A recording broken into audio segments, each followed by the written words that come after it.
Good luck. Dakin. Talking now to Rebecca Dakin. Rebecca Dakin, very glamorous-looking girl, convent-educated, nice family, comfortable upbringing, loving family. But when she left school, what did she do? Well, she chose a very different career path to most of her peers because she became a full-time escort. Now, she was earning up to £700 a night, and Rebecca provided what she calls, and you'll make your own minds up about this when we talk to her, the girlfriend experience. And that was kind of men looking apparently for closeness and companionship, not necessarily always sex, although they probably Yes, but it probably helps. It informs part of the whole experience. 9 years later, she's turned her back on all of this, and she's now trying to find her very own Mr. Right. And she's with us now to tell us a story, because you've brought a book out called The Girlfriend Experience. And, you know, you think you can turn your back on this now and maybe no consequences. Do you think there will be consequences in your life from here on in?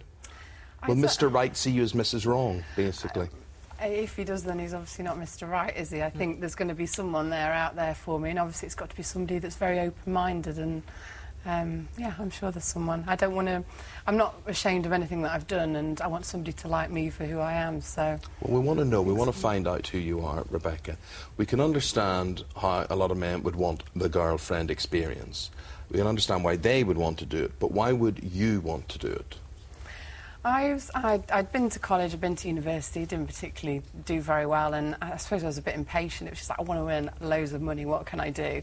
And there's not many businesses that you can actually kind of set up yourself without any initial outlay, without any training. And I just thought, yeah, I'm gonna give it a go. And I thought it was going to be a temporary thing, really, where I'd probably do it for a year or so, get some money behind me. But when I found out about this whole girlfriend experience, I could be paid to be wined and dined and travel around the world, I kind of thought, you know, came quite settled in it, and I was quite good at it, and wanted to is that... You've described it, you called it the girlfriend experience, but is that not just a way of dressing up and making it all sound rather nice, you know, that you're wined and dined and you have this lovely experience for what ultimately is prostitution, really, isn't it? Because I'm sure you did have sex with some of these men and they paid. So is it not just a kind of fluffy way of saying, well, it's not really that, because they bought me dinner as well?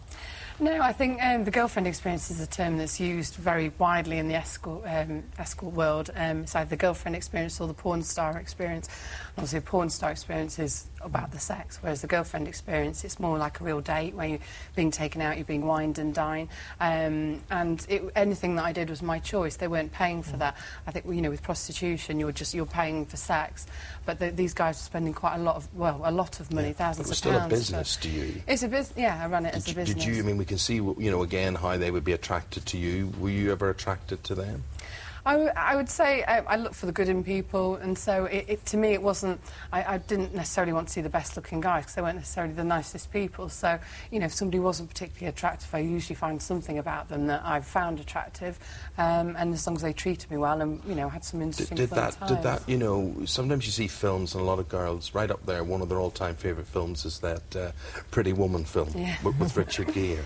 You know, and whether naively or not, there may be girls who go into what you do, the business that you do, and they may say, oh, maybe a Richard Gere will come along, maybe there'll be a Pretty Woman experience. Did you ever... I kind of hope that, yeah. Did you?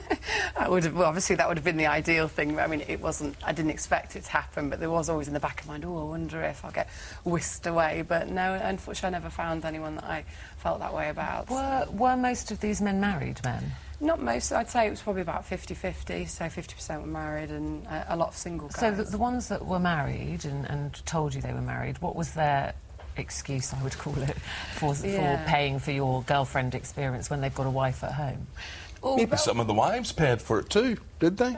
Did they send their husbands? Maybe they did, yeah. Well, actually, yeah, I spoke to somebody's wife while he was with me, which is a rather uncomfortable situation to be in.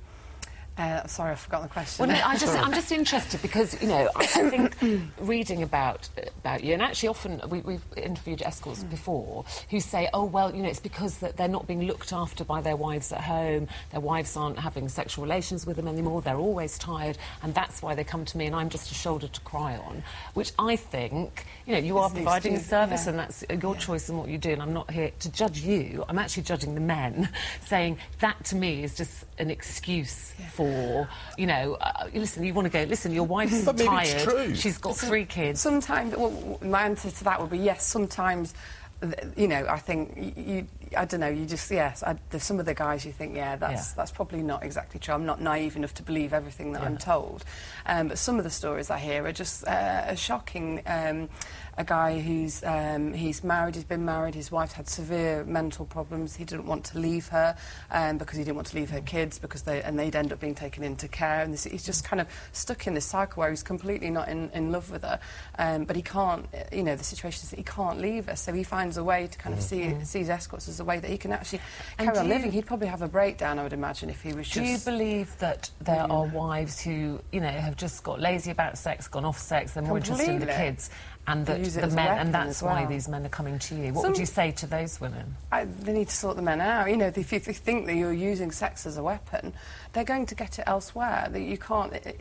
It's going to happen. They're not going to accept a marriage without, you know, sex and intimacy, and very often it's not even just the sex, it's to do with, you know, some guys say, oh, I can't, you know, I can't even, they're very tactile people, and they like kind of just stroking and hugging and just basic affection. And are there men that were coming to you and actually really did not want sex? They literally just wanted companionship, holding hands, having a nice dinner with you? Yes.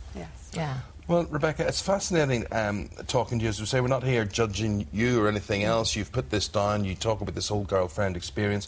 The fascinating thing I think about reading your book is from what an ordinary, very respectable, actually, background you're from, what you chose to do, and how... the dark side. Well, yeah, the dark side, and how it's changed you as a person. But it's all in there. It's The Girlfriend Experience by Rebecca Dakin. Thank you very much indeed. Thanks, Rebecca. Nice meeting you. Thank you very much indeed. See you after the news. Back in a bit.